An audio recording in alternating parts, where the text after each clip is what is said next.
Doctor साहब sugar की बात करें या इंसुलिन रेजिस्टेंस की बात करें तो ये लबलबे का नाम सुनने में आता है कि लबलबा ठीक से काम ना करे तो ये सारी बीमारियां हो जाती हैं।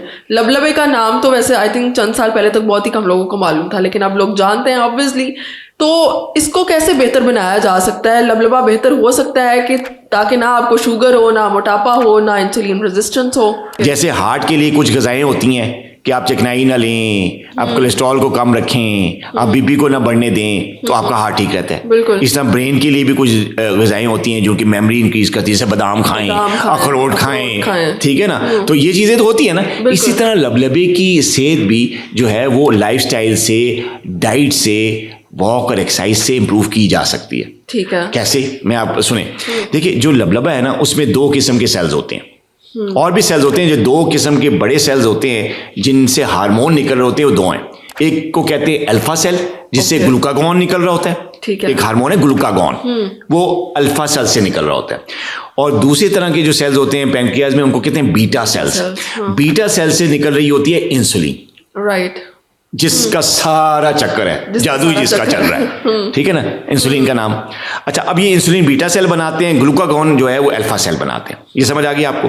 अच्छा, अब ये जो लबलबा है ना तब तक सेहतमंद नहीं हो सकता जब तक ये बीटा सेल्स और ये जो अल्फा सेल्स हैं ये इनकी अगर कोई इंजरी हो गई है या इनका नंबर जो है इनका कम हो रहा है, जब तक आप इनका नंबर इंप्रूव नहीं करेंगे या जो सेल्स हैं उनकी सेहत को इंप्रूव नहीं करेंगे, उनको डैमेज से नहीं बचाएंगे, उनको इंजरी से नहीं बचाएंगे, अगर इंजर हो गए तो उनको हीलिंग देंगे, तब तक आपका लबा ठीक नहीं हो सकता। अच्छा। यानी दूसरे लफ्जों में बैकग्राउंड में हमने अपने अल्फा सेल और अपने बीटा सेल्स को जो है ना वो संभाल के रखना है, उनकी सेहत का ख्याल रखना है। ठीक है। जो प्रोसेस खाने ना, जैसे पिज़्ज़ा है, बर्गर है, या वो खाने जिनको फ्राई किया जाता है डीप ऑयल में, जंक फूड हो गया, फास्ट फूड हो गया, बेकरी, केक्स, बिस्किट्स, रस जिसमें मैदा यूज होता है, तो मैदे से ही बनने वाली चीजें, बेकरी में जो चीजें यूज होती हैं, प्रोसेस खाने जिसमें डीप फ्राई होती है, अनहेल्दी ऑयल्स होते हैं,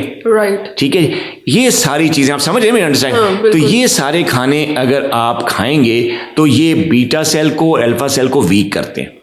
ठीक है। तो क्या हुआ? इनडायरेक्टली वो पेनक्रियाज को, लबलबे को वीक करते हैं। तो ये खाने अगर आप अपनी जिंदगी से निकाल लेंगे, या कभी कभी कोई शादी में एक आध फंक्शन हो गया तो थोड़ा सा बिस्किट ले लिया, या कोई केक खा लिया, कोई स्वीट डिश खा ली, तो स्वीट डिश की भी 2 चीजें हैं। एक स्वीट डिश जो प्रोसेस है, एक नेचुरल स्वीट्स जो घर में बनाते हैं। माएँ हमारी खीर बनाती थी, माएँ हमारी हलवे बनाती थी, वो नहीं, वो नेचुरली ऑर्गेनिक है, वो खा सकते हैं आप। मैं आम आदमी के लिए, ठीक है, तो वो खा सकते हैं। ये जो प्रोसेस खाने हैं या मीठे हैं, ये नहीं खाने। और इसमें सबसे बड़ा जो दुश्मन है लबलबे का, वो ही कोल्ड ड्रिंक्स, राइट, मशरूबात सारे, ये लबलबे के लिए जहर है। खाना क्या है? वेजिटेबल्स, ठीक है, सारी तरह की वेजिटेबल्स, ठीक है। और दूसरा गोश्त। कौन सा गोश्त? मछली का गोश्त, मटन, बीफ, जो देसी चिकन है वो, ये जो ब्रायलर हैं या ये जो वलायती चिकन है, इसको मैं नहीं कहूँगा, इसमें कुछ नहीं है। वो जो डाइट इनको खिलाई जाती है 1 महीने के अंदर चूजे को बड़ा करने के लिए, तो मैं तो उसके अगेंस्ट हूँ, और वो हेल्दी नहीं है। तीसरी चीज फ्रूट्स, मीठा लेना है, फ्रूट लें। और सबसे हेल्दी फ्रूट जो पैनक्रियाज के हेल्थ के लिए बहुत ज़बरदस्त है, और जिसमें विटामिन सी भी है, वो आजकल का मौसम, ऑरेंजेस, राइट, ठीक है जी, आम बंदे के लिए अमरूद, बेस्ट फ्रूट, राइट, पैनक्रियाज की सेहत को बहुत दुगना कर देता है। अच्छा, अमरूद। इसके अलावा जो आपने अनार का नाम सुना होगा, एक अनार 100 बीमार, ये मुहावरा भी है, बिल्कुल, अनार का इस्तेमाल करें। लेकिन ये जितने फ्रूट्स मैं बता रहा हूँ, इनका जूस नहीं लेना। जूस लेंगे पैनक्रियाज के लिए खतरनाक। अच्छा, क्योंकि जितनी पावर फ्रूट्स में है, वो जितने विटामिन, जितना फाइबर अल्लाह ताला ने पता है किस में रखा हुआ है? उसके छिलके में, ठीक है, उसके गूदे में, उसके जूस में सिर्फ और सिर्फ फ्रूट का शुगर कंटेंट आता है, सिर्फ ग्लूकोज आती है, ठीक है। तो वो तो वैसे भी डायबिटिक्स के लिए तो मना ही है, लेकिन आम बंदे के लिए बात कर रहे हैं, पैनक्रियाज की हिफाजत करनी है तो फ्रूट्स का जूस नहीं लेना। और आखिरी बात, सीड्स, राइट, सीड्स जिसमें pumpkin seed, chia seed, flax seed, right, kalonji तो सुन्नत है, बिल्कुल, ये 4 सीड्स अपनी डाइट में शामिल करें।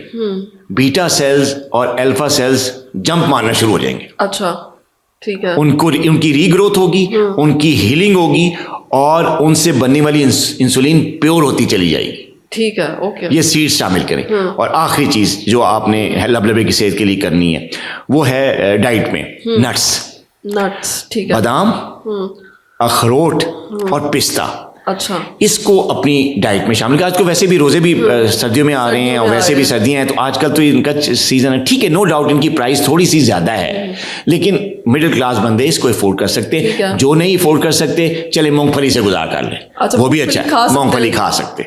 वैसे कहते हैं मूंगफली में जो है वो कोलेस्ट्रॉल, मैं लबलबे की सेहत के हवाले से बात कर रहा हूँ। लबलबे की सेहत के हवाले से मूंगफली बड़ा फायदेमंद है। अच्छा, ठीक है। ये तो होगी डाइट की बात, जो कि लबलबे को हील भी करेगी और उसको अच्छा बनाएगी।